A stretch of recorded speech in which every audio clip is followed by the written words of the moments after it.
Welcome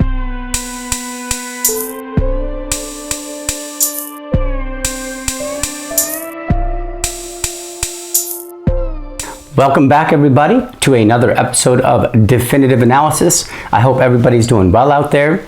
I know I've been pretty busy, finally on spring break this week, which is fantastic, just to have a little bit of downtime and to be able to put together a definitive analysis on an amazing short story that I probably should have done a long time ago, but it's just fantastic. It is We Can Remember It For You, Wholesale by, of course, somebody I cover quite a bit of in these lectures, Philip K. Dick. And I think it's my favorite story, period, by Philip K. Dick. I mean, and that's tough to say because there's so many stories, there's so many novels, but this one's great. This one is the one that gets picked up for the film Total Recall, which is similar in some ways, different in others, and I'm speaking about the original, one of my favorite films of all time, probably because I fell in love with it when I was a kid, and the action, but also the science fiction elements to it, and that is the one with Arnold Schwarzenegger, right? They did another one with the Irish actor Colin Farrell later on down the line. I never saw that one, but that one's supposed to be actually more true to form to the actual short story that we have here, right? But I've never seen it, so I really can't comment too much. I just know about the classic Schwarzenegger film, which I bought not too long ago on 4K, just because I love it so much. And I love Paul Verhoeven, who's the director of that. I feel like he is hip to some of the themes that we have here. I think he understood right off the bat, I'll get into this, it's a Christ metaphor, right? And RoboCop, another Paul Verhoeven film, is a Christ metaphor, right?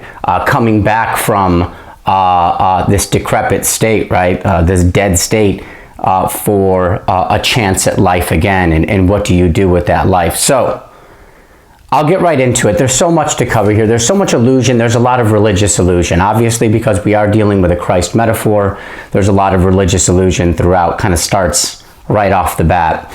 Just to comment on the title, we can remember it for you. We can recall not only a vacation, because that's essentially what it's referring to, but we can also recall a set of values, maybe morals and ethics that associate with that vacation or that trip or that set of experiences. So remembering is very important. A lot of this text is Douglass Quail remembering things. And wholesale is interesting. It makes you think of stores like Costco, Sam's Club, some of these bigger stores where you have to buy in bulk. But the idea of wholesale is that you're getting a price direct from the manufacturer, right? And it's not the retailer getting in the way and adjusting the price. So we're getting things more for straightforward, right? More kind of a straightforward approach to getting the things we need. It also could be information, right? When we start to get information, maybe through an intermediary, but that intermediary is bringing us much more closer authentically to the original version of something, right? The actual source of something is a great way to think about it. And we're getting a more direct link to that, right? All right, so go renew your Costco memberships, right? I know we do, but mainly because I like to eat at the little food court that they have outside. We awake. First words here. He awoke and wanted Mars. And I think we have to think of Mars as much the Greek and Roman kind of way. It is an ambition for conquest, accomplishments, status, fame, recognition. I did very well on a race, the Agora Hills half marathon, a couple weekends ago. I got second in my age division. I did very well. And I like that idea of seeing my name there in a special list, right? Second place in my age division. I like to see that. And maybe it speaks to this idea of Mars, right? Always feeling the need to be chasing something, accomplishing something, moving on. The dream is mixed with the yearning. And this is a commoner dreaming of something beyond his normal life here. And the dream that he has about Mars, the only way you go to Mars within the context of this story is you have to be like a special agent, somebody with real purpose, right? And skill, who's been deemed essentially worthy enough, right, to go to that planet.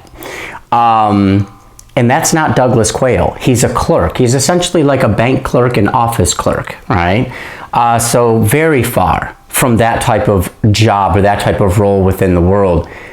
Kirsten, right off the bat, I'll give you some names here. Kirsten's a very important one. She's in the story for maybe like a third of the story, but she seems to be a very steady, static character, right? She represents one consistent kind of, attitude toward Douglass. And that's like, what are you doing with your life, basically? Kirsten translates to a follower of Christ. So I just want to make that clear from the get-go that we have these religious symbols, right? Kirsten being essentially a religious symbol, who are in the story from the get-go, right? Who have this kind of influence on Douglass. And I like it, her usual hint of fierce crossness. Cross could be the Christian cross, right? Kind of a reflection on Christ. But get up, you got to go to work, and I'm going to put the coffee on for you. Boom, right? Just kind of, let's just get on with the day here. This is our day. Douglass Quail, right off the bat. Douglass is Black Stream. You get some Irish names here, I think specifically to link us to some, perhaps the region. Maybe the opposition that Christianity found in Ireland. I'm not too sure. But you definitely get some Irish names here. Between Douglass Quail, you got McClane, who's basically the head honcho at Rekall, right? The place that he goes. You got a lot of Irish names here. And remember, the Irish are some of the most devoted Catholics around, right? And which I guess we could associate well enough with Christianity, right? But a very, statistically speaking, a very faithful, devoted people to their religion.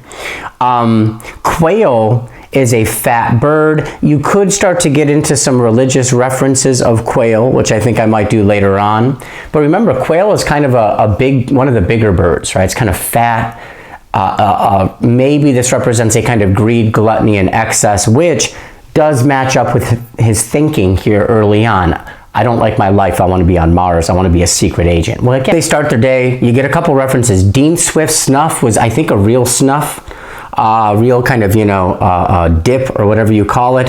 However, the word Dean is a reference to the valley, and we start with valleys, the valleys of Mars, but also this idea of Dean. It kind of reminds us that colleges started with religious influences. Harvard, Yale, all these big colleges, which everything spawned from. And a dean basically is a church official. And that's important because, again, not only do we have Kirsten, a follower of Christ, right there at the beginning, we also have some of these references to leadership and following a religion, right? Getting the information that's needed. Bew Nash is another thing that's referenced here. And Bew Nash was an English fellow, or Irish, one of the two, and he helped to kind of break down the class barriers. So it's kind of an interesting thing, so that middle class could have access to where usually only the rich would kind of find access, and he kind of helped to break that down in his time period. He's also a notorious gambler, something to think about. But you got some interesting references coming here early on. English, and Irish references, which is interesting. He's dedicated to this idea that I want to see Mars, and it's almost like maybe this instinct inside of him. We get a nice description of kind of the way he condemns himself, the way he looks at himself, and this is it. A miserable little salaried employee, he said to himself with bitterness. And this really, I want to just really highlight, this is the most probably important theme in this whole story, and you find this in other Philip K. Dick stories, novels as well, which is good is not good enough. Like, I'm a clerk.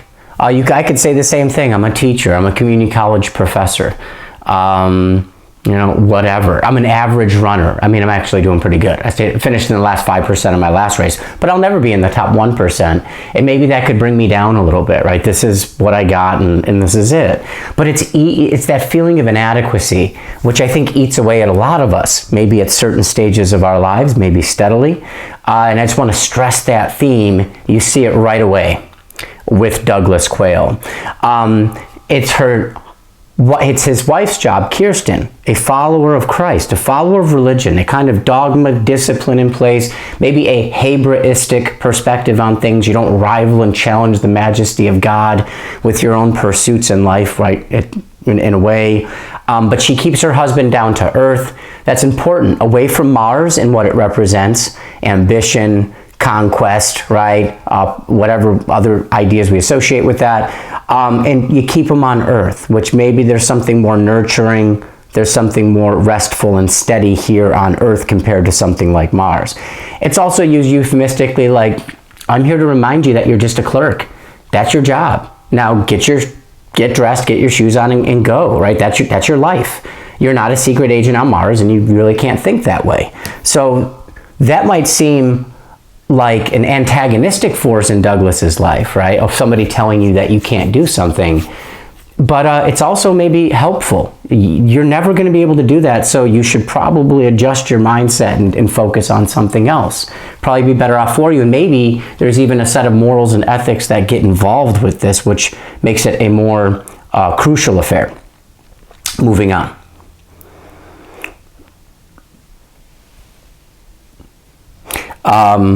He scurries off to work, and you see all the little energetic people hurrying to work. Well, you know, that's what we do all day long. I've been feeling this a lot. I'm on spring break this week. I've had a week off. It's still not enough time, you know, and you're just constantly going back and forth. And there's a lot of energy involved, but a lot of it's spent at work, right? A lot of it is spent at work. And I guess we all realize that at some point in life, or before, who knows? This is life. We must accept it, as it says, as always, right? This is life.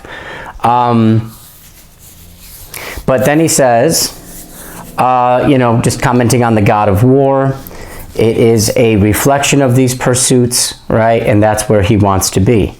It's a reflection of ambition. Kirsten tries to remind him that there's things on our earth, such as the oceans. I mean, even speaking to the reality of it, there's so much untouched, you know, area in terms of the oceans. It's hard to get to these places. You know, I don't even like thinking about it with the accidents we've seen within the last 5-10 years. But there's a lot of things we haven't seen in our own Earth. And maybe, she says, just focus on what we have here. You can get an artificial gill outfit for both of us, take a week off from work. Now that's important because it's cool science fiction, right? This idea of putting on a gill suit and going down there and having that experience, but also it reminds us of people blending with fish. And I think it would be the Christian fish, right? That we know so well, right? That you see on the back of cars and so forth. But we can blend with the idea of Christ and not have the ambitions that are represented by Mars, right? So we already start to get these ideas, and we're not even, you know, just off of page 1 here. I got a big printout here of the text. She says, as he obsesses with Mars, doesn't seem to really take her advice too much. She says, God in heaven, you're doomed. And she's the one to be able to make such a proclamation. She is follower of Christ, right? And she can make, as somebody who has that kind of that guidance and that knowledge and that authority, so to speak, she can make a comment like that, right? And that page, end of page 1, that sets us up for quite a story, right? He's already doomed. So how is he going to fix this, right? How is he going to find some relief from this? Mars, for him, at this point, represents a kind of fanaticism. And we ask ourselves what it could represent for us here on Earth, right? Is it the glamour? Is it the lifestyle? Is it having more money than other people? Is it being more beautiful? Is it being more powerful, right? There's so many ways that we can apply this idea of ambition as represented by Mars. So he hears about this, and so he goes kind of straight to it, Rekall Incorporated. And this is going to be the service, right, that can basically transplant memories into your mind, make them feel incredibly authentic, like you really did have these experiences. It's less expensive than actual travel. It's probably in some ways, though maybe not, safer. I think Generally speaking, it's kind of a safer process than space travel and getting on an actual rocket, right, within the world, the context that we have here. But this is an option, right? And this is where he chooses to go. His wife says, you don't have, you can't do that. You're just a worker. Well, maybe so, but maybe I can go off to this place and at least have an experience that is very unlike my boring, right, life that he kind of seems to be stuck in a rut with. All right, very good. He knows it's just an illusion, right? It's not going to be a real thing that occurs, whatever trip he ends up taking here, if he goes to Mars or wherever he goes. In that subjectively, right, it's quite the opposite. It's an illusion, but maybe he really can, from that illusion, something that's not real, can feel a real sense of success, right? Maybe a sense of strength that he can get from this experience. So it's kind of a crapshoot. You don't know exactly how it's going to play out. But this service, the way it's presented, has existed for some time now. Right? Maybe it's been on the market for some time. All right, available to the public. We have a smog-infested Chicago. So the city that Philip K. Dick chooses for this story is Chicago. The only thing I think that's interesting there is I was born there, moved when I was like 3 years old to Rochester, New York. So I don't have too many memories, but it is a populous city. It represents working class people. It represents a lot of people that may, or may not, but may feel disenchanted with life. Like, I just work in a factory, or I'm just working in an office, or I'm just a teacher, or I'm just a nurse, or I'm just a Jamba Juice employee or manager, who knows, right? And this is as good as it's gonna get. So Chicago is a populous city, right? It's got a tradition for this. Studs Terkel, some other writers who originate out of Chicago speak to that, right? They're kind of populist writers. Something to think about. Now we go into this Rekall Incorporated. It's a, I would say it's a relatable society, but it seems to have some extreme elements. For instance, the clerk, the kind of secretary who works in this Rekall Incorporated office is bare-bosomed and tidy, and said pleasantly, "Mr. Quail." Now, we might get a sense of like nudity, like, oh, she's just trying to attract him, kind of lure him or something, or it's just a very kind of sexually free society. And that could be the case, but I think it also is, if it's bare-bosomed and tidy, tidy helps us out as far as an adjective goes, because it means things are economical, tidy, in place where they need to be, right? Everything seems to be efficient. I think that's a good way of thinking about it. And bare-bosomed, you don't need anything, right? It's kind of a minimalist sense of things. And that opposes what seems to be represented by Mars, especially as we get some other associations coming our way, such as wealth and extreme money, right? And property and things of like, royalty and celebrities and things like that. So it'll have its other associations as well. So I'll leave it up to you. Is it allure or is it simplicity? Could be either. Here we are introduced to a very important minor character, Mr. McClane. And notice the Irish name right off the bat, and it's a very important translation on all of this because it's a major religious influence. This is son of the servant of St. John, which is St. John who kind of prophesizes the coming of Christ, right? The resurrection, all these things. And of course, he's persecuted for it, right? He's killed for that.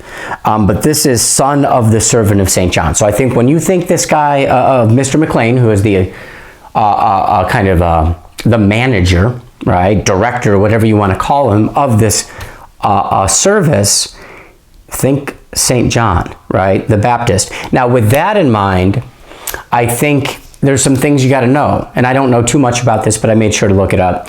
It is St. John who baptizes Jesus. So these two, though not a very extensive relationship, you think they'd be like talking all the time and there'd be all these accounts, right, of these two people interacting. There's not that much, but what we do know is he baptized Jesus. And that also he recognized, and this is important, he recognizes Christ as the Messiah. He recognizes the Holy Spirit descending upon Jesus. So he kind of really marks that, right? Which is important. So I think this story, as soon as we're introduced to McClane, and he might feel antagonistic at times, for me, and things can be kind of contradicting at times, but it feels like it's St. John.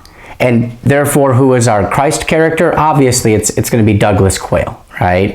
Who goes through a kind of ongoing transformation throughout this text. One version, and then of course there's another version of him as well. But it's Mr. McClane who is guiding him along the way, giving him lessons, reteaching him things that maybe he forgot and needs to be reminded of, right? These experiences. They sit as they get ready to talk about the whole thing. They sit at a genuine walnut desk. Walnut usually is associated with the eyes of God because of kind of the look of the walnut. And so that could be it, right? We're kind of in this religious context at this point. McClane basically starts to describe how foolproof the whole memory implant is, because you start to get a lot of physical things in the mail. You start to get a lot of objects and items, souvenirs that start to arrive or in some cases are already pre-planted in your residence. So you're going to find these things, and it's going to make the memories, it's going to basically support the memories, right? And everything's going to feel very real. There won't be any lapses, right? It'll feel kind of have this kind of complete closure to it, which is really cool. I think it's, it makes for a good science fiction story, even in a story where the idea of a secret agent, like, we don't find out too much about the plot of all of that. That could be a whole story in itself, much more action oriented. And I think that's what's funny about the story becoming Total Recall, is there's not a lot of action in this story. The movie obviously had to create a lot of opportunity for that. But think about it, a secret agent. Really, it's kind of what is implanted into our minds by media, by kind of the stories that are already popular by the time we start growing up, the James Bond stories. It's kind of, they go through, it could be different versions of this, but we go through endless cycles of the same sense of ambition to be a secret agent, to have the charisma, to have the talent, to have the skill with weapons and fighting, right? And you can think of kind of your favorite hero that fits that mold. We all have our own, right? I'm literally playing a video game, playing Hitman VR right now. And you're taking on this role, right? This kind of secret agent thing. It's kind of amazing.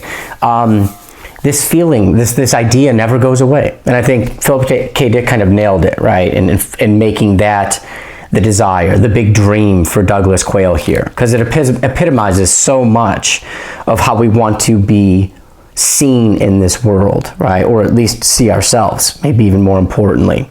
They call it an extra factual memory, meaning it's not a real fact. You're not really a secret agent. It's an extra fact that we're going to tack on to that. But as the story gets going, you'll see, is it fact, is it not? Once we start to see what Douglass Quail has allegedly been through, is it fact, is it not? We'll have to wait and see. McClane reminds Quail of exactly what Kirsten said, but not in so much detail. And I'll just read it. You have no chance, no possibility in the slightest of ever actually getting to Mars. You can't afford it, and what is much more important, you could never qualify as an undercover agent for Interplan or anyone else.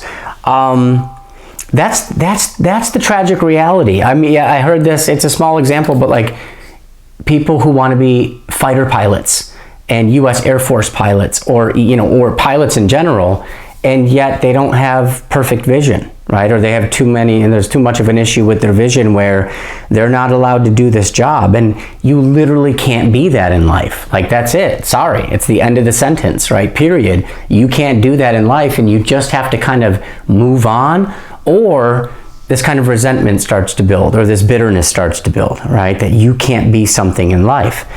However, at the same time, somebody probably needs to remind you of that. Again, so that we can gain the proper perspective that might be needed, right? And don't let that be some self-defeating thing.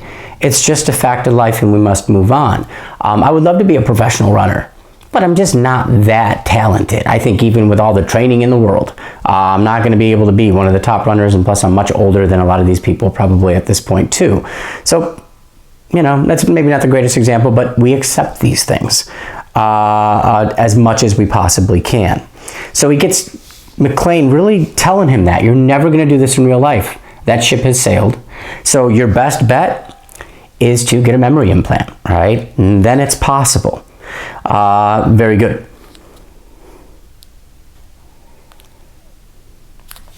Last, couple selling points that McClane gives to Quail, and maybe these are, we could think of it in the broader sense, is even real memories fade. I'm finding that going into, as I continue through my 40s, early 40s, I can't remember things from when I was 15 years old. Too much from my 20s, because it's being replaced by all these other memories from my 30s, right? And my 40s, especially with my kids now. There's only so much room, perhaps. But, he's making the point, even real memories will fade, right? So this just makes more sense. He says here, packets are fed to you. And it's interesting that we call them packets, because it reminds us so much of food, almost like our mind, while we're going through this memory implant, and I've been saying transplant, but it's really implant, so I do apologize. Memory implants, you're being fed packets, which maybe just means like with the computer, it's being kind of, this is what's being traced through your mind, perhaps. But it also said while you're comatose, and here's where that Christ metaphor starts to gain some traction. Comatose meaning dead, right? Christ being dead in the tomb, 3 days, resurrected, right? And on from there. So we're starting to see that, right? To go into this process is essentially, I think, Christ being taken to the crucifixion, right? And then laid in the tomb. And of course, then we speak to the resurrection after that. He picks a different extra factual memory. He wants to be a secret agent. There are some other ones that would have maybe taken a little bit more effort on behalf of McClane and his crew. Pluto, some people like to be, had you picked Pluto or wanted to be emperor of the Interplanet Alliance, Pluto is the god of commerce. So we're taking that idea of god of war, kind of linking it to the idea of commerce as well. This assertiveness, this aggression, this competitiveness. There's the key word. We'll see that theme as well. We enter into this world, and yeah, we can have our little common jobs and be content, but some of us aren't. And we find ourselves having to enter into a much more competitive atmosphere at that point. And that can be great for some of us. And we find, we can be very productive. That can eat some of us alive, right? We're just not built for that competition and that pressure. So Pluto, god of commerce. And then we have emperor of the Interplanet Alliance. Emperor is interesting just because it means like literal supremacy on earth. So a divine status on earth, or just somebody with great wealth and power, and being able to, really gain from everything the earthly existence kind of provides to us, right? People like that. All right, very good. He also mentions here that, your own memories have issues of vagueness, omissions, and ellipses. Omissions and ellipses is interesting because it makes us think about memories from the perspective of a writer, leaving stuff out, forgetting to add things, making sure things are taken out, right? Omissions. So it really kind of speaks to the idea of a writer, which I think is kind of interesting as well. It says this afternoon at 4:30 you will arrive back here on Terra, essentially come out of this memory implant, and then you'll find yourself in your apartment, and you won't remember anything about being here at Rekall. 4:30, I looked this up, maybe a reference, could be two things. The first could be Jeremiah 4:30, which says to Jerusalem, or in context of Jerusalem, to the people of Jerusalem, it is futile to beautify themselves, and they must prepare for the judgment of God. Remember the secretary who was bare-bosomed and tidy? That speaks to a lack of beautification, right? It could be much more ornate. Look at like sometimes the supermodels and all this stuff in the runway shows, and it's all kinds of things happening in terms of fabric and fashion. Here it was nothing, right? Because it's futile to beautify yourselves when we compare this to the power of God, right? And the beauty of God. You must prepare for the judgment of God. That's what matters. Don't worry about the beautiful clothing and the attire and the accessories and the skin and all these things. Just prepare for the judgment of God. So that could be one.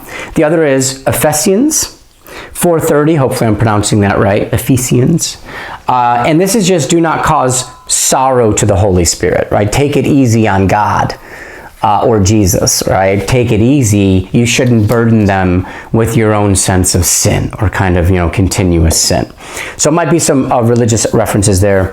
We do get the two technicians who seem to lead Quail around, and I might be off on this, but they feel like Roman guards. It almost feels like this Rekall Incorporated is really just helping to situate the whole crucifixion of Christ, and it's bringing in some ways very non-threatening ways, right? But you got the Romans there, right? You have some of these other Hebrew counterparts there on behalf of Christ, and of course you have McClane, right? You got the Baptist here, St. John the Baptist, and then of course you also have Quail, right? Who is our Christ figure throughout the text.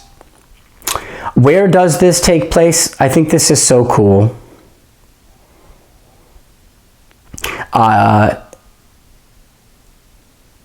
It takes place in a vault, right? So again, kind of like a tomb.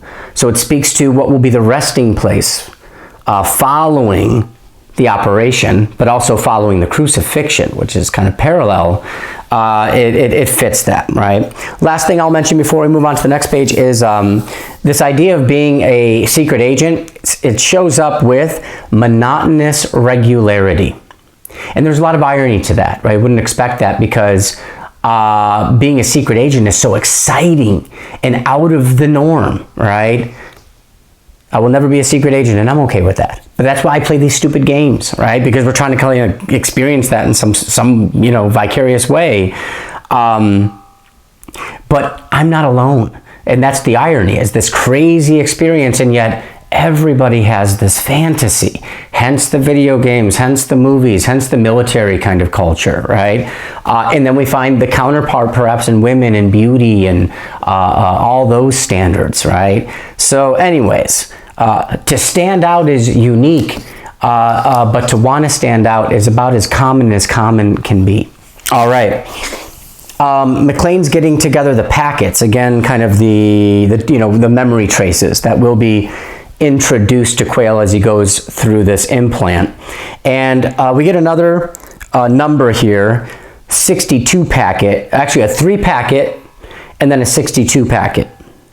And you know me, I'm always looking for the biblical allusions, but this could be a reference to, and I think it is, because it speaks to Quail's mindset. That's very relatable for all of us later on in the text. Lamentation 3:6-2. What my enemies whisper and mutter against me all day long. So this is the idea of feeling a kind of paranoia, a kind of disdain for your enemies, because you feel like they are constantly thinking about you, talking about you, ridiculing you, targeting you, plotting your downfall. And it's a very dramatic way to think, but when you have enemies, I guess that could be a lot of what goes through our minds. And you're going to see that with Quail here, especially as things start to really pick up here. Okay? All right, so all of the items, like the actual material items that will be planted in Quail's apartment, there's a lot of them. I'll comment on a couple things here. So just to comment on a couple of the things that are included in this list. One is John Donne's sermons written incorrectly. And if you look up, kind of generally speaking, the themes that a lot of Dunn's work deals with, it is salvation, right? Finding salvation, finding some kind of redemption. And here they're written incorrectly, which means at least it's a pursuit of that, but maybe it's just, you know, incomplete or not done correctly, right? Another one that stands out here is stainless steel spoon, engraved property of Dome Mars National Kibbutzim. And a kibbutzim is kind of a Jewish settlement that, again, focuses on a minimalistic life, right? And seems to, by virtue, center upon a life of poverty, which again is the exact opposite of emperors and traders and commerce and big business people, right? It's the exact opposite, a different set of values. And I think the list shows that even on Mars, which represents conquest and victory and these ideas that we get from the Greeks and the Romans, there was for Quail here, this fat bird, a kind of a journey of redemption, right? An experimentation, perhaps, a new set of ideas. And I love that because that's how the movie plays upon it too, as Schwarzenegger's character, they change it to Quaid, Douglass Quaid. But he starts to know the people of Mars, the social situation, the discrimination, the oppression, right? The violence. And he starts to see it from that other perspective. And that's where the split in his character, the internal conflict really kind of arises. So I think this is great. I can almost see Verhoeven kind of gaining from this, right? For the film. Moving on, the drug here that kind of puts you under is narcodrine. Obviously, it kind of brings up the idea of narcotics and things of that nature. I'll just move on for now. So to be quick about it, the problem they run into, and maybe this is kind of on a plot level, could be thematic, but there's just no space for new memories, right? Because it's already been taken up by an actual trip. The technician working on this is Lowe. That speaks to a small hill or burial mound. The name Lowe kind of translates to that. Burial mound is interesting because he is essentially kind of helping to initiate this process, right, of kind of perhaps putting Christ in the tomb after the crucifixion, whatever it might be. Moving on. Quail essentially wakes up during this process, right? Just to give some description of the eyes, they had a polished inorganic quality like semi-precious tumbled stone, something that cannot fade, maybe something that cannot die. The eyes here, as he takes on perhaps this kind of this deified form, perhaps, in a way maybe coming back, it's hard to say. Quail's lips here are described as meager. Right after that, just a paragraph or two later, we see the word meek is used as well, the meek and the meager. And these are usually, especially when we think of like a kind of a traditional way of understanding the Bible, seen as virtues, right? The meek and the meager will inherit the earth, and a rich man can never get into heaven, right? Is essentially the older way of thinking. And these ideas are associated with Quail here during this time. Quail, as he kind of has this, he's waking up and starting to remember some previous experiences, some memories. He says, I never wanted to go to Mars. I was assigned it. They handed it to me, and there I was. I was stuck. And maybe that's a way for us as general people, right? We're in this world, and you have to be ambitious. You have to live up to the qualities, right, that we have with Mars. You have to live up to those qualities. Commitment, devotion, dedication to hard work, perseverance, right? You got to be assertive, right, to get ahead. And to be able to achieve that victory feels so good. We get to celebrate, right? It all comes with what we associate with Mars. But we all, in a way, we all have to be on that track. I wasn't really born to that. That's just society telling me this is what I need to do. So I think that's a broader way of understanding his comments here. And it's going back and forth, I think, a little bit here too, because just a couple of paragraphs after this, he's questioning the idea of Mars. And it seems intangible, right? And he kind of reminds himself, I'm just a clerk, a nothing clerk. And again, that can sound like he's being defeated, but maybe that's just a real awareness that he really should be coming to, right? That's important for him to acknowledge that. I am just a clerk. And these thoughts, as depicted by the idea of Mars, that's just totally out of reach. So this is back to normal, this is humble, and this is accepting of your reality.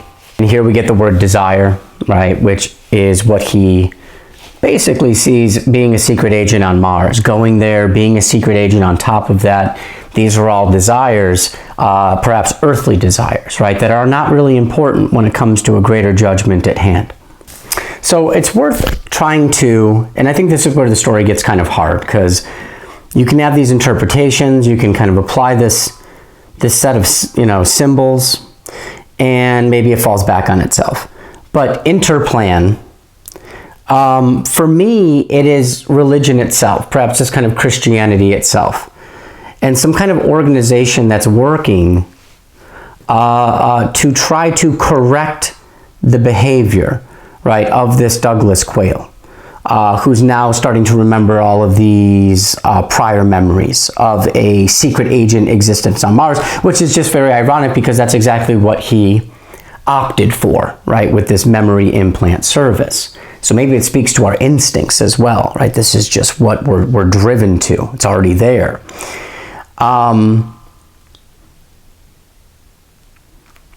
They talk about putting a 3 and 62 packet in his con-apt, and again, that's to be weary of your enemies, and that is a quality that we'll see for Quail as the story progresses, right? He's going to have a lot of doubts as to who he can trust, a lot of fears, a lot of anxieties. We get these abrupt kind of transitions, I think, in the story, right? As we go from the lab back to the apartment, right? The cab carrying him back and forth. It's kind of like so quick, it's almost dreamlike. And again, the movie does this a little bit too. Some of the cab scenes with the Johnny cab are supposed to be a little bit dreamlike, I remember the director saying. His memories of Mars, it's kind of a desolate, kind of a battered planet. Profound gaping craters, ever-present ancient erosion of hills of vitality, which is life, of motion itself, nothing moving, nothing existing.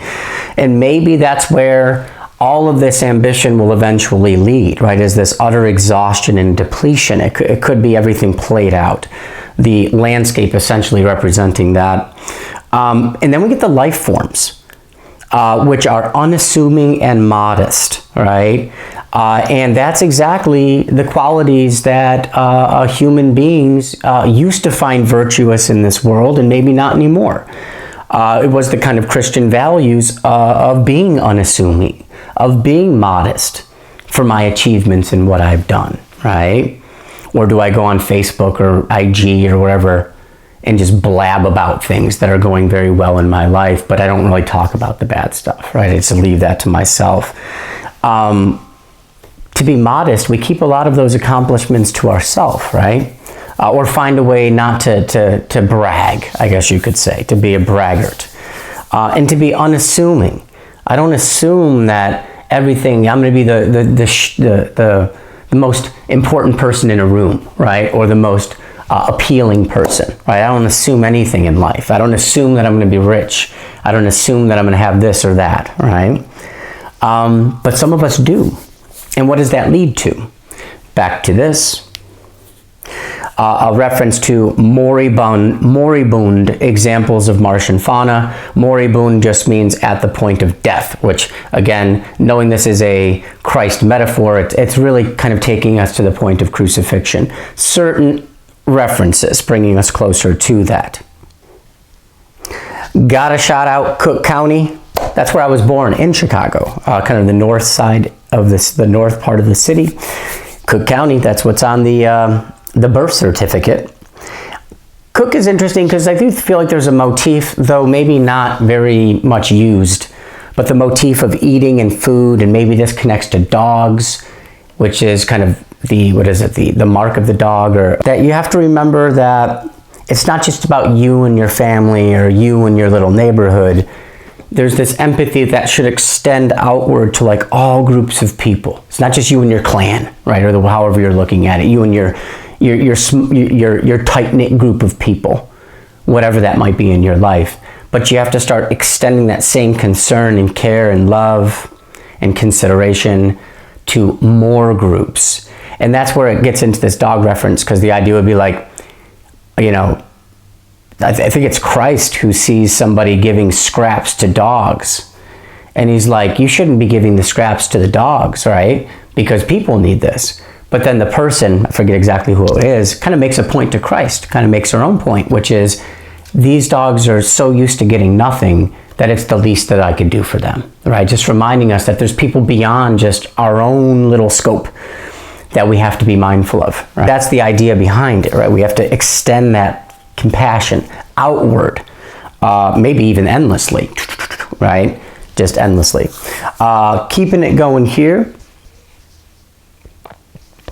Another reference to a emperor in the shiny new Emperor 3D color phone. Okay, wonderful. But emperor, which is a kingly reference, and we can contrast that with some of the references we've been getting to the importance of being meek and meager, right? So we got the contrast there. Strangely, as him and Kirsten, right? Because they're starting to have this kind of disagreement. She's very upset that he went to this Rekall place, that he's trying to get back in touch with Mars and doesn't just accept his life as is, right? This kind of boring clerk going about your day, Monday through Friday, right? So this leads to an argument. He says hotly to himself, I think because it's the characteristics of hell and sin, right? That's why he's got this kind of hotness to it. And he even says his wife, he says Christ's name informally and incorrectly. He says Christ, he thought dismally. And maybe that's just to remind us that Christ is tying us back to Kirsten, follower of Christ. And he's still getting it wrong. He just can't pronounce it, or he's losing that disconnect. He's losing that connection. And here we are, it's a long story, halfway, and he's still struggling with this acceptance of his life, right? This need to get back to Mars. But maybe he's learning along the way here.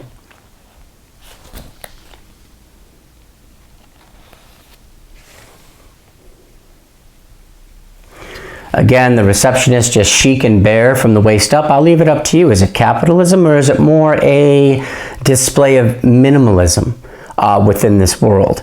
And that's a lesson that maybe Quail's getting back in touch with. Remember, his name is like Black River, Black Stream, and then Quail is Fat Bird, and maybe we're trying to adjust that, right? That's where we start, but maybe through this process we're becoming something quite different.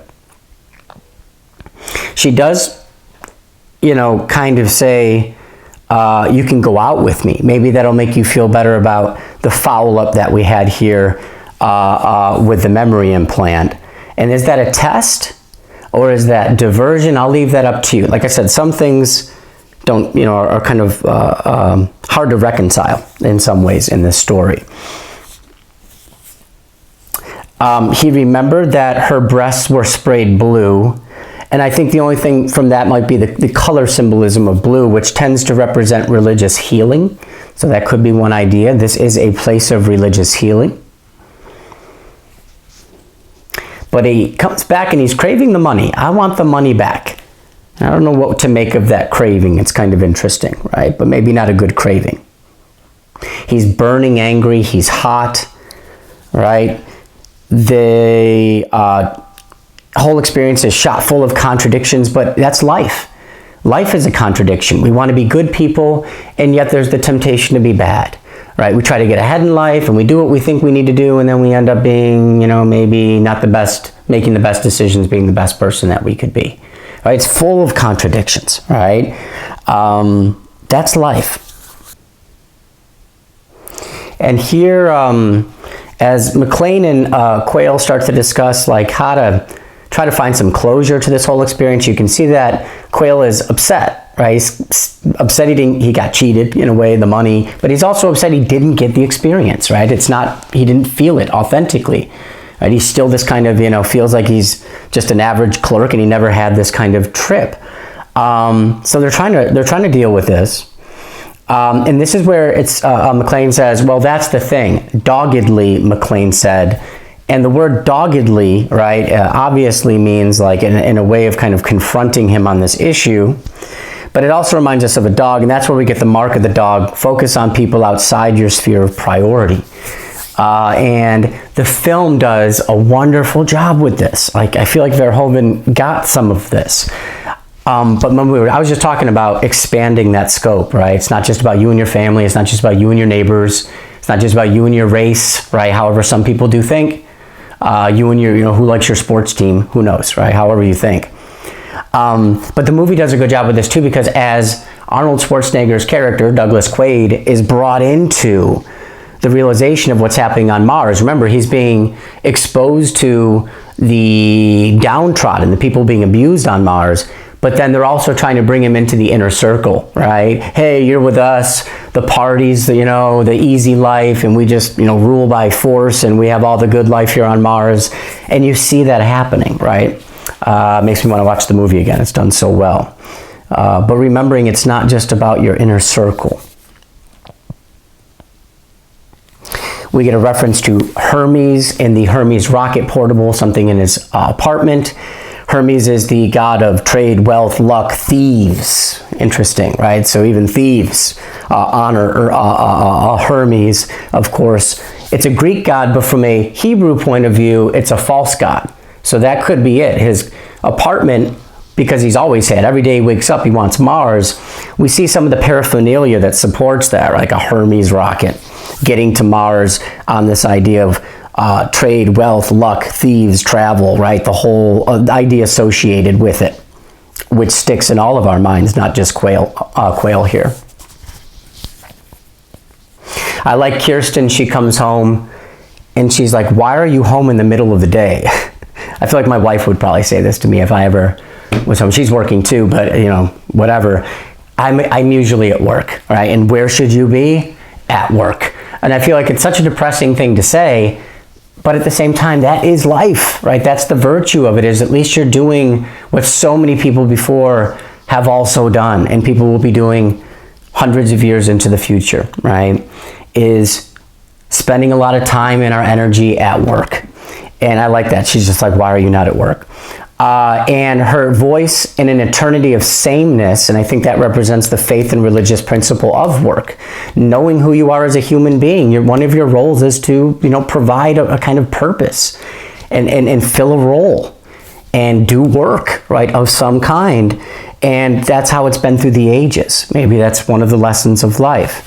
And she casts this idea on Quail here, right? He's very confused. He tries to discuss this with Kirsten.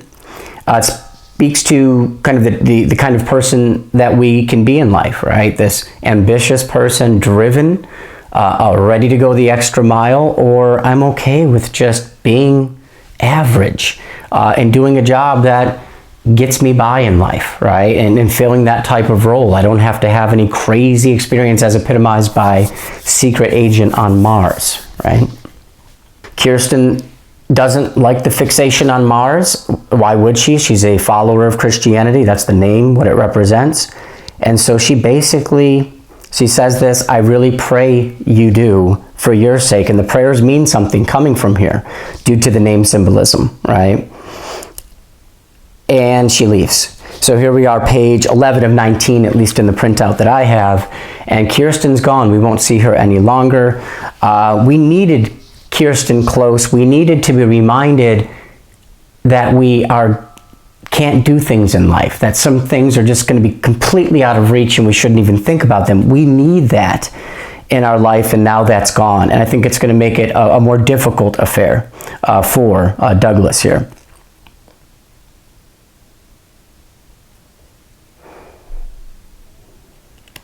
Now, this is when a policeman shows up. I think he's part of Interplan, right? That's what I mean. It's like this orchestrated kind of society, if you will, right?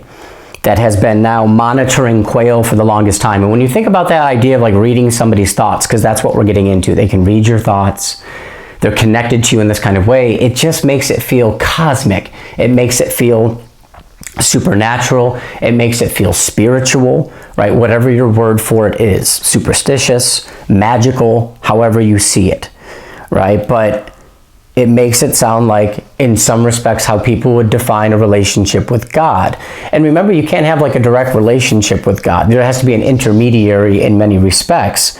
But remember, Quail is a representation of Christ, the one man who does have direct communication with God, right? And maybe that's what we're getting at here. This is a very unique individual, right? But it's, you know, this whole thing, and it leads to a lot of intrigue. Where are these people coming from? I think on a literal level, how do they know this information about Quail? But on a thematic level, only one kind of entity, right, knows your innermost thoughts. And that could be your own your subconscious, your psychology, right? Or your religion, or however you kind of put all those things together. We get in some really interesting science fiction elements here, like living plasma in his brain. This is a substance they use to be able to have this telepathic connection to him, how they can read his thoughts. And this thing lived inside of him, and I'll just read this, within his own brain, feeding, listening, feeding. Always that idea of eating. Maybe it speaks to, you know, our major preoccupation in life, which is to eat and to be able to secure that for ourselves, right?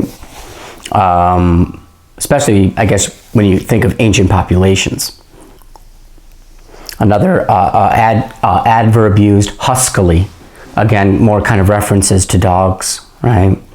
Remember the dog, you know, I got my dog over here, Bruno. The most important thing in life is food, and more specifically, the routine of food. He loves me. We were cuddling earlier. I love my big guy, but I know it's food. I'm not delusional, right? I know it's food. Interplan cop taps right ear, favorable side of God, white plastic plug in his ear, white purity, bringing you to that state of innocence, right? Yet again, what Christ dies for, right? The sins of man, right? So you don't see white too much in Philip K. Dick literature, because I think he uses it so sparingly because it represents the little bit of hope, right, that is there as we try to help Quail here. You've spoken yourself into oblivion. Even in a science fiction text, oblivion is such a, again, kind of a cosmic type word to use, right? It speaks to just a vast kind of scope.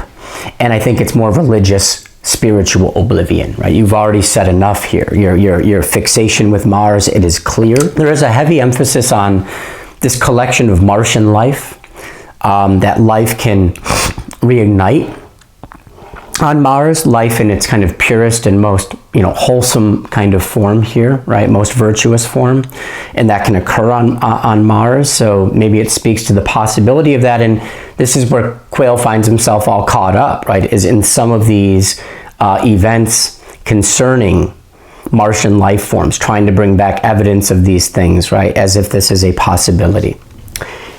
They're frustrated. This cop's kind of explaining the collective frustration they have with Quail, because they know that if they just let him walk away, even if they do something with his memories on the spot here, that instinct to go back to Mars is going to keep on popping back up. And, you know, I just got done, I teach it every year, do Android Street of Electric Sheep. I'll link the videos here if you've never watched those lectures. I go into massive detail. And that's one of the big themes, which is we are an evolved species that comes from, you know, evolution and coming out the swamp. And so we've had to survive in ways that has always been pretty antagonistic to other life, right? For our own survival. So this is, we are conditioned in this way, but religion.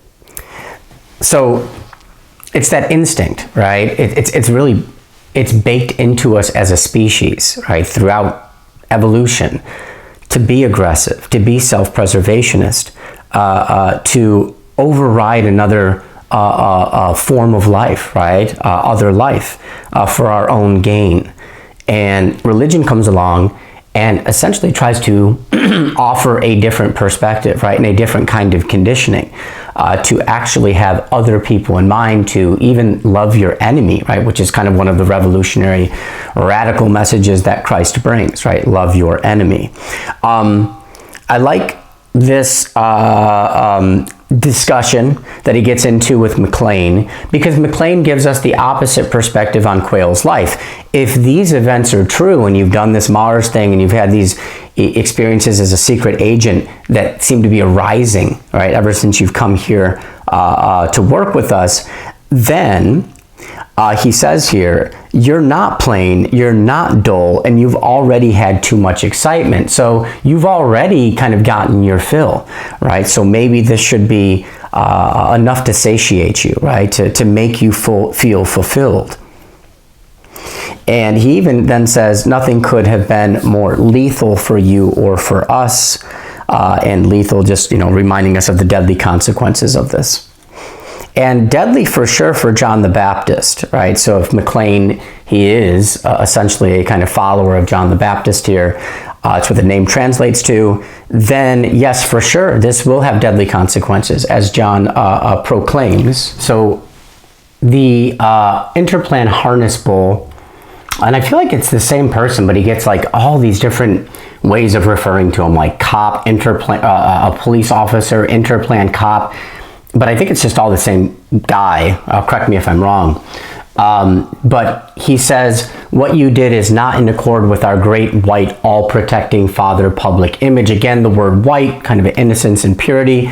The dead mallworms from Mars were sitting in the cabinet or the drawer, the desk drawer, for 6 months. 6 is a number commonly used in Philip K. Dick's literature, because it's the day of, it's the 6th day of creation, which is men, women, and by default, this kind of corruption, right, that we have. So that's an apt kind of reference, because when we talk about the crucifixion and then, of course, the resurrection of Christ, it speaks to the atonement of humanity, right? The contract has essentially been fulfilled. So after all of this kind of frantic conversation, right, as Quail tries to figure out what's going on here, how he's going to deal with this kind of memory relapse, right, or the lapse of the lapse, right, it's kind of a strange thing here, but the elevator delivers him to the ground floor, again, back to earth, back to a normal life, and right as he does this, he joins the mob of pedestrians, right? A pedestrian life. People who have these just very kind of normal, down-to-earth existences, right? And he's back amongst all of this. We think about the memories that have kind of surfaced, him feeling like he's been on Mars, been a secret agent, acquired these items that speak to the experience. But however, on the other hand here, ironically, he had gotten exactly what he had asked for, right? I wanted to be a secret agent that goes to Mars, and that's been handed to him directly. And I think the story, and I want to speak to the film. The film does a very good job of keeping both possibilities alive, which is always nice, right? Because it makes it for a more intriguing film. We usually refer to action films that have been that come from Philip K. Dick writing as thinking man's action films, because they have this kind of more complex center to them. And then, of course, we have like the more expected action that we have around it, right? We do get a reference to these perts. Interesting word. It's made up.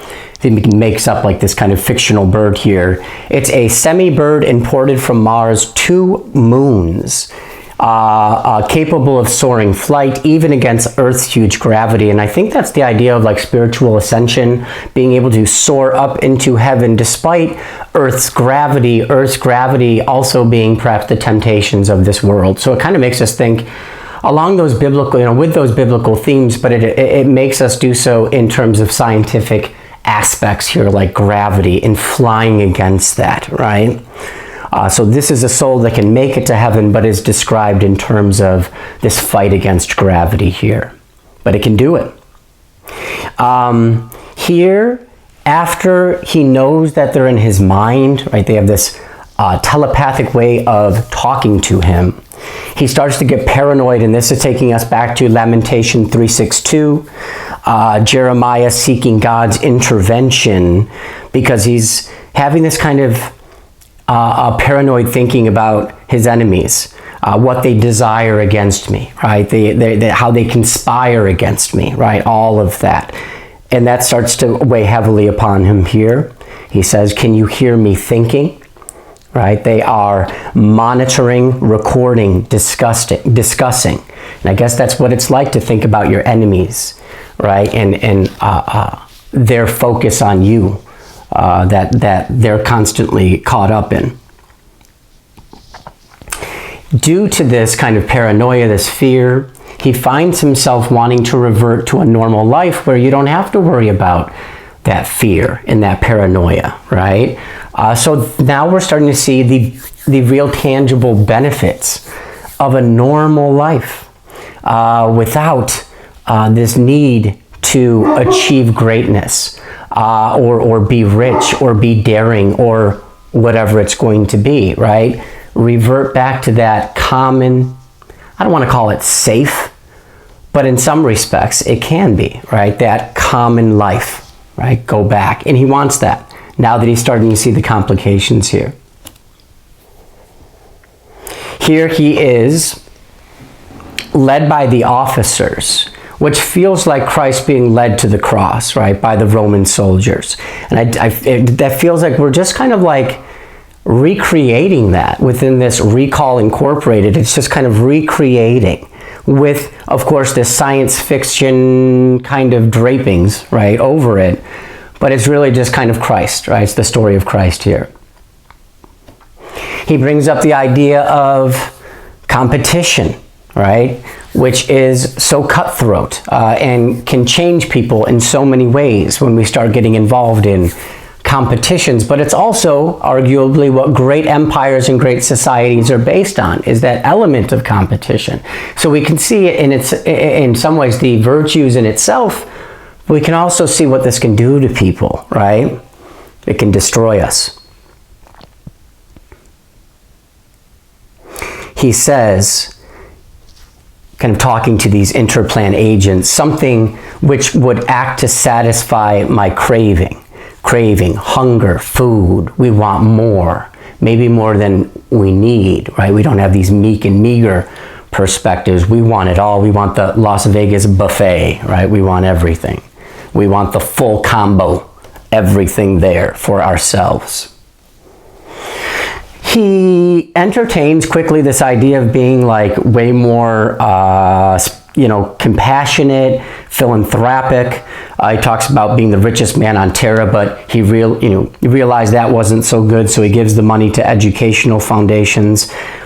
Make me a different kind of person, right? Especially somebody who has a change of heart, was one way throughout their life, recognized some way, somehow, the errors of their ways and did something different. Even this idea of being an internet, like a cosmic playboy from planet to planet, but he gives it up due to exhaustion. So there is sort of this kind of redemption. He's looking for this kind of redemption. Remember that Christ dies for all of those things, right? That's the idea of taking the sins of the earth upon him. Feels like dramatic even for his situation as he's kind of interrogated by these agents, but he says, yes, he said, because the alternative was death now, and for certain. So the death is coming, and he accepts it. And I think that's very parallel to the Christ experience. He accepts it, right? He doesn't run from it. He's ready to die for all of these things. There's a purpose that he's internalized at that point. There's a lot of numbers given to us in a paragraph here describing where they want him to show up so they can take him into custody. And it's 580 Fifth Avenue, floor 12. And it's Revelation 5:12. Christ worthy, this is just one connection you could make, but Christ worthy of power, wealth, wisdom for being slain. So as he accepts the crucifixion, it's a reference to Revelation 5:12. there will be a respect and power granted to Christ because of his willingness to go through with such an act, which so many people would not. We look at Judas.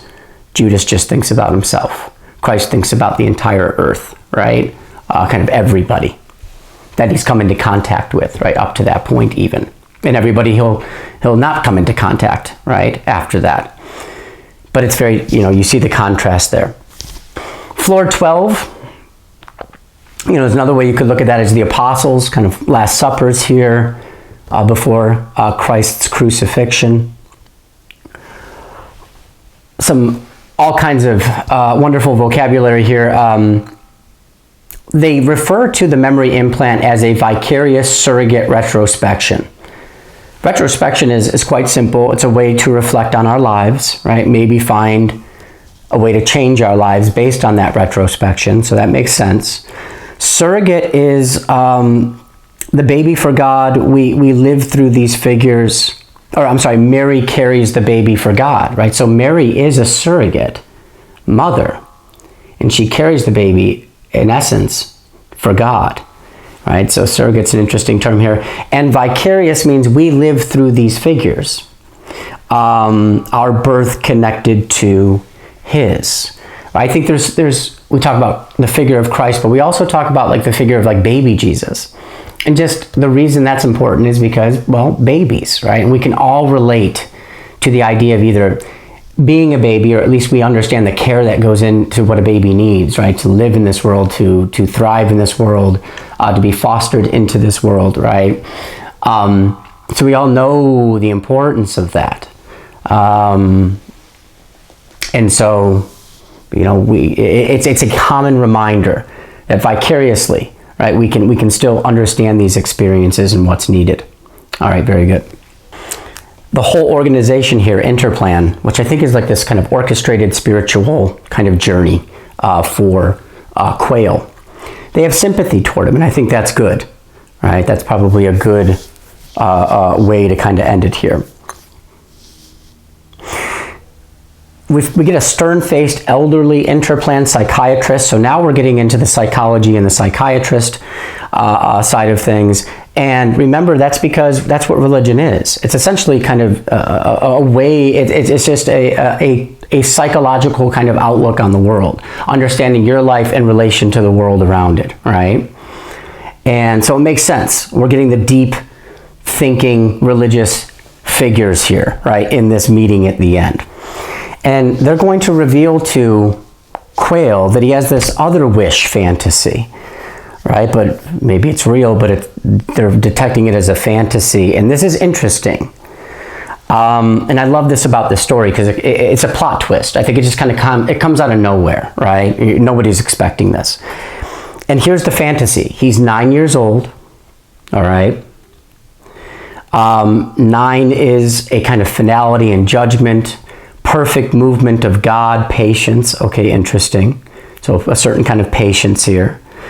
And these aliens come. They're scouts from another planet, right? Like these scout ships that are coming to see what's happening. And they're very small and helpless. Think meek, think meager, think all kinds of people here on this earth, right? The helpless, the meek and the meager. But they're also here to invade. Think Rome. Rome was known for sending out all kinds of scouting parties as you start to pave the way for future conquests, right, and taking over. And we know Rome is powerful, but we also can see them as the opposite of that, small and helpless, with a fear that if they don't go outward, they won't thrive, right, that their people won't prosper. And it's based on a kind of fear, perhaps. But I think the aliens here is Rome, or any people, civilization that looks to push out and have more conquest. And so here they are, they've arrived. Only Quail sees these aliens, right? These small, seemingly harmless aliens, right? They are, like I said, they're a scout party, so they're looking to see if they can invade Earth, all right? And they have all kinds of power behind them. Think of like the Roman Empire, right? They're ready to come with all kinds of people in force, right? As soon as this advance party gives the go-ahead. And Quail's instinctual response is, well, let me guess what happens. I stop them by just stomping them down, right? Using smite, kind of brute force. I just knock these dudes down, right? He says, probably by stepping on them with my foot. And no, the psychiatrist reveals, instead what you did is you showed them kindness and mercy, even though by telepathy, their mode of communication, you know why they've come. So even though you knew them to be enemies, invaders, you still showed them kindness and mercy. And that's Christ. Love your enemy, right? Even though you know that they do not have your interests in mind. And gosh, that's a hard message to get people to get on board with when you see all of the conflict throughout the world. No one's going to love their enemies when their enemies are pitted against them in such violent, right, and systematic ways. So that's not easy to do, but that's what this fantasy involves, right? Not that he solves the problem with force and might, but that he does it through compassion and mercy. Exactly what we find in Christ, right? Exactly. They start, because of this, they appreciate that. They're like awestruck. Wow, look at this one human being on this planet who could destroy us right now, but he didn't. And they want to strike a covenant with you. And this is the covenant, right? So you don't have to go, as long as you have the biblical background on this, the covenant, the original covenant, is between humanity and God. It's broken with Genesis. Right, the apple, right, the pursuit of God's power, the rivaling of God's power is broken. The covenant's broken, but then through the crucifixion of Christ and Christ having this arrangement with God, the covenant is restored, right, and we are essentially atoned because of his sacrifice, right, because of that sacrifice. And Quail has this majestic realization. They won't invade Earth as long as I'm alive. And that's all it's going to take. Not that you have to be this like forceful, ambitious defender, even in that respect. You just have to live, go to work, take care of your kids, be a good son, daughter, right, person. Be a great pet owner, whatever it's going to be. Be a great storyteller, who knows, right? But just stay alive. That's all you have to do. There doesn't have to be anything beyond that, right? Forget the 5-year plan and even the 10-year plan. Just live. That's it. And so I think that's really ironic, right? Up to this point, we're expecting you have to really do something, but you don't. Just stay still. So by merely existing, he says, by being simply being alive, I keep Earth safe from alien rule. And that's true. And that's interesting too, because, I was talking, this where it maybe contradicts a little bit, the aliens, these little rodent-like alien creatures as the Roman Empire, that could be in terms of this kind of, this imperialism. But it also might be God, because here it is, Jesus, through that crucifixion, that sacrifice, atones for the sins of humanity, and the covenant is restored. And so it is, these aliens are almost like God, the entity of God, and Quail is the stand-in, Christ, who has this relationship, who has atoned that covenant, right? Atoned for that covenant. And so that's what keeps Earth from being destroyed by a wrathful God. Otherwise, we'd all be gone if it wasn't for Christ, right? So that's the other way to understand kind of the symbolism behind these aliens here at the end. They have, Quail is very important to them, not coming back and destroying everything, just like Christ is very important to God, not deeming us unfit and striking forth. And remember, that used to be a pretty common understanding of God, especially, I think, to understand this text, you got to go into like the older kind of testaments, right?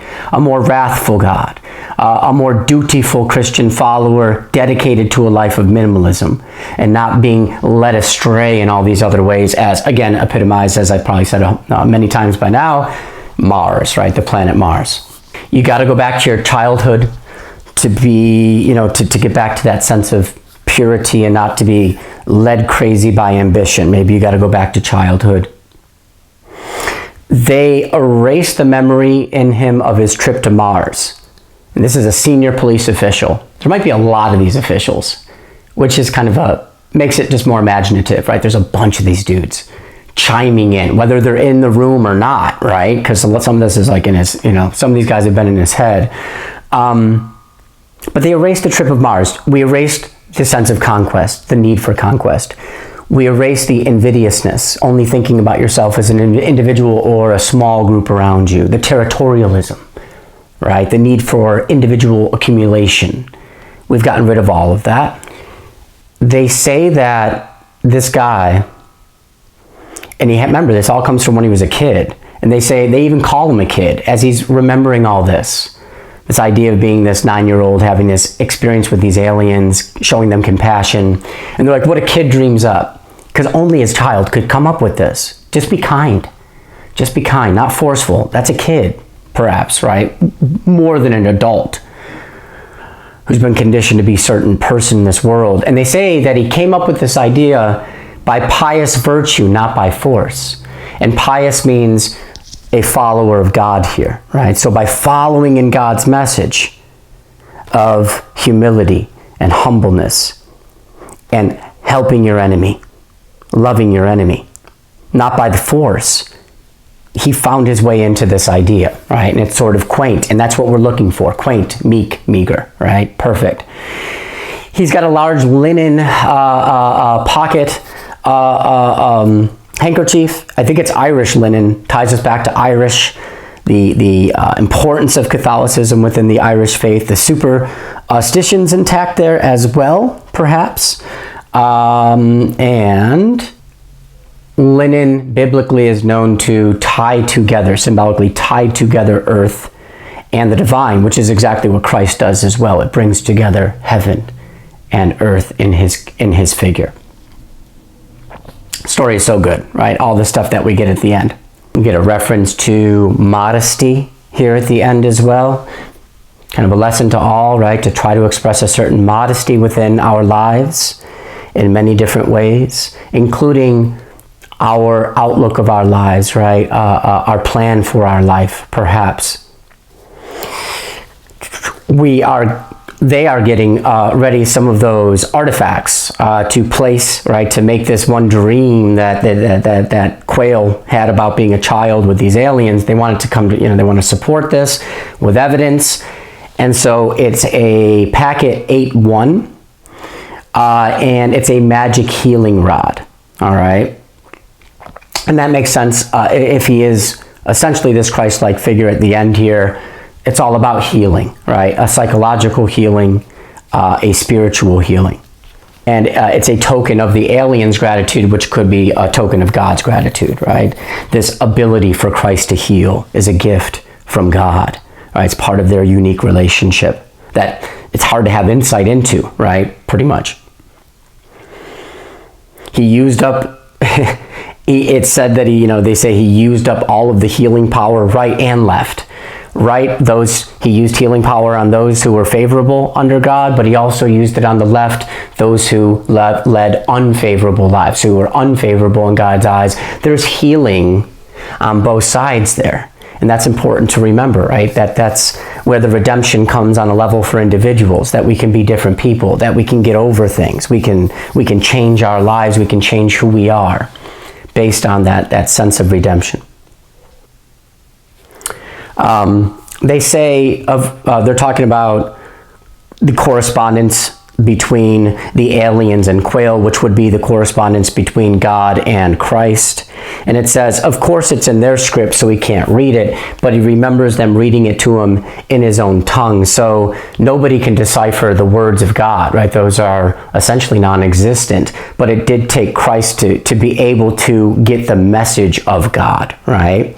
And then be able to share that with the people. So it's an indecipherable, like it's a wordless a set of ideals, but it was given to this man, right? So I think it speaks to that aspect of their relationship, deciphering God's words, his message, his intent, perhaps even his wrath if needed. A lot of kind of, because some kind of references to contradiction here at the end, because again, the human existence is contradiction, right? All this temptation here on earth driving us in one particular direction, but we also have this other set of principles that we must abide by, right? And these are in constant kind of conflict with each other. It is quite the story, right? How one man saves an entire humanity from damnation. It makes for a really great biblical story, right? Which has been very engaging throughout many millennium.